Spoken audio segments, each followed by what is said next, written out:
Fisher Michael Dean. You're watching Mike's Fish Room. I want to go and play my more toys now. See you later.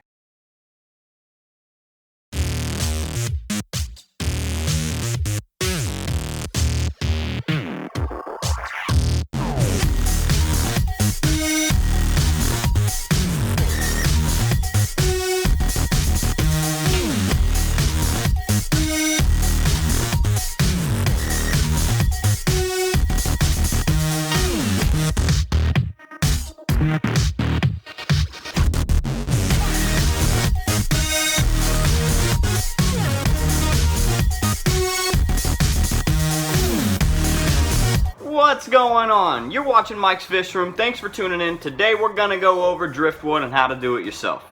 Now, let's start out about Driftwood. What's it going to do for your tank? What's it going to do for you? What kind of food source is it going to offer your fish? Let's start with the basics. Any driftwood that you put in the tank over time is going to release tannins and going to create more of an acidic environment for your fish tank. There's different types of woods that you could get your hands on, whether you're purchasing them at a store or whether you're finding them out on your own. Now, my recommendations, if you are looking for your own source of driftwood or bogwood, the difference would be, of course, dry wood that floats up top the surface, bogwood like swamp wood, which sits underneath saturated and waterlogged.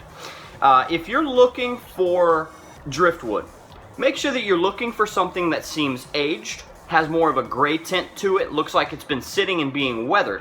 That's going to allow you to be able to penetrate the wood faster. It's going to become waterlogged more, and it's going to release all of that sticky sap that you really do not want in your fish tank.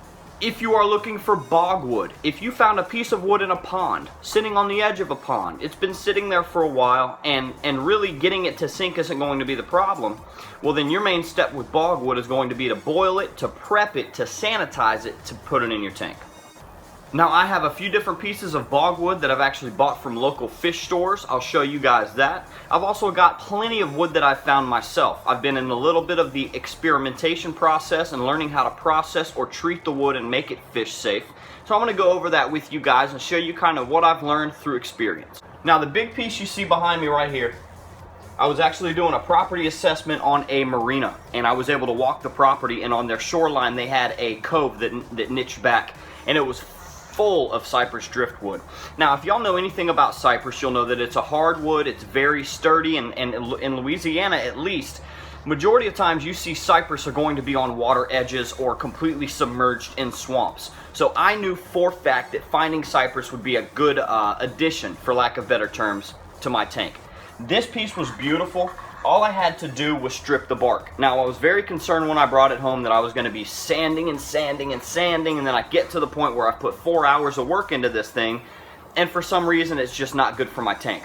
Well, I tried something new today, and what I tried to do was pressure wash it. I've got a 2700 PSI pressure washer, which is just a basic Lowe's bought pressure washer. It does a good job, and it stripped the bark completely off in about 10 minutes. So it made my life so much easier, and it's a absolutely beautiful piece. The fact that it's a hardwood, it almost glistens in the light, and then it's got your two different colors, almost like the Mapani driftwood reminds me of. A lot of times Mapani driftwood will have a much lighter exterior color, but where it has chipped away or eroded becomes a lot darker. And you can see that up in the top right here. I'll give you guys a close-up on that just because of how beautiful that piece is. Right now it doesn't look great. It's got a cut right here because I'm waterlogging it. I've actually got it kind of set up underneath the frame to where it's holding it under. And eventually I'll have this drop down a little bit lower to create more of an angle to it, and then we'll focus on building the aquascape around it. The hardscape's going to be my hardest part, so finding a good piece of driftwood I think really makes the difference. Now, let's back up. If you find driftwood that is beautiful, you've got to get it in your tank, here's going to be your first step. Pressure wash it, rinse it, get as much of the surface debris off of the wood as you can before you introduce it into boiling, because I will tell you and show you a picture from experience. If that wood is not as clean as it can be before you start boiling it, you will ruin any pot you put it in. In this pot you can actually see all of the gunk, all of the tannins, all of the sap that was released, and this stuff does not come off easily. It will release the tannins, which aren't such a big deal, but it will absolutely release tree sap. I don't care what anybody tells you, and by the time you're done, you drain that water, all of that sap is gunked along the lines of the pan, and if you don't have a commercial degreaser, I don't think you can get it off. So expect that. If you're gonna boil driftwood, boil it in something you don't mind disposing of. Now with my methods, what I usually do, especially now that I know the pressure washer does such a good job, is I'm gonna get my piece of wood, whatever I wanna treat, I'm gonna pressure wash it clean, then I'm gonna boil it. Now, I do a rolling boil for 2 hours on each side of the wood. So for instance, let's say I've got a 36-inch piece, 12 inches are sticking out of the top. Well, I'm gonna give it a full 2-hour boil on the bottom, and then I'm gonna flip it around, and I'm gonna get that other portion that I couldn't reach before. Make sure you're boiling it. You're killing the parasites, you're killing the pathogens. You still might not get every single thing out of this wood, but you're getting the majority, and that's the most important thing for your fish. Now, once you're done boiling it, make sure you don't just throw it in your tank. That's hot wood, and of course you're gonna create a temperature shock for your fish. So let it cool down, throw it in an ice bath, whatever you wanna do, whatever your method is for cooling it down. I will say that once applying it and submerging it in your fish tank, watch it like a hawk for the first 24 hours. Make sure that this isn't releasing sap. Make sure that your fish, their characteristics, their attitude, everything is normal. Make sure they look healthy. Make sure they look happy. If you notice that a couple hours after putting driftwood in, all your fish have clamped fins or they're going to the surface, take the driftwood out and reassess everything. For instance, this piece came out of salt water. I knew, not boiling this piece, because I didn't, I should have, but I didn't at my own risk. I knew that putting it in the tank, there was going to be a slight risk of what salts hadn't come out of it already. So when I put it in, for the first 12 hours I watched, and I actually grabbed a hydrometer. Yes, I am a freshwater guy with a hydrometer because I like to treat with salt, especially with koi. Grabbed my hydrometer and I tested it, and everything was legitimate. Everything was good. There was not a salinity rise. And then of course we're 4 days later from putting wood in, and all the angels' characteristics, their body language, their attitude, everything's beautiful. They're kind of coasting through the current, stretching their fins out, you know, looking like they're stretching. That's always a good sign. Kind of the specifics I would go over about driftwood. I would be careful that you're not getting too much of a soft wood. If you find a piece of wood that looks beautiful and you can chip pieces of it off, I wouldn't put it in the tank. It's only going to be a matter of time before it starts really decaying and breaking down on you. That being said, if you have a tank with plecostomus, whatever variety it might be, a lot of these plecos require the fiber from the wood in their diet. It'll help clean them out, and if you don't have any driftwood, you put a piece in, within a day, you'll see the poop on the ground a lot darker, and you can tell if these plecos are getting it through their system. That's also a very good way to keep this driftwood clean in your aquarium. If you don't have something going through and grazing on it to clean up kind of the surface debris and everything that collects, it'll look gunky after a while. So if you have driftwood and you don't have a suckerfish, a plecostomus, something along those lines, I'd advise getting one. It'll clean it up, it'll keep you from having to clean it up, and it's going to be much more beneficial for that fish. The other thing I like to go over is getting one large piece you can find and splitting it. I have a masonry chisel and a sledgehammer, and I'll literally put it out somewhere and I'll try to break it into as many pieces as I can.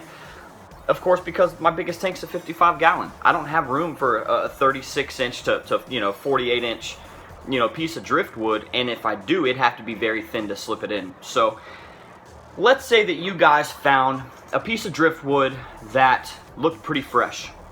My recommendation would be letting that sit out in the weather, let it age. Or if you have a place where you can set it in water that won't affect fish, let it sit in the water and bog down and become waterlogged over time. Let me take you guys around the fish room. I'll show you what I've added to the tanks recently, what I'm currently working on, and the process in which I did it. We'll start with my 55 gallon grow out tank for my fry. You can see this absolutely beautiful piece of cypress. Now, I didn't know I'd be able to get the whole thing in, so I took a circular saw to the back root of it. I do wish I didn't do that because it was absolutely gorgeous without the cut on it. That piece that I cut, I've got sitting right here, and I'm letting float. Figured I'd make another piece of wood out of it. But hardwood cypress is a definite way to go. The mulch came off extremely easy. I simply took a pressure washer to it and I worked on it for about 10 or 15 minutes and it stripped everything crystal clear.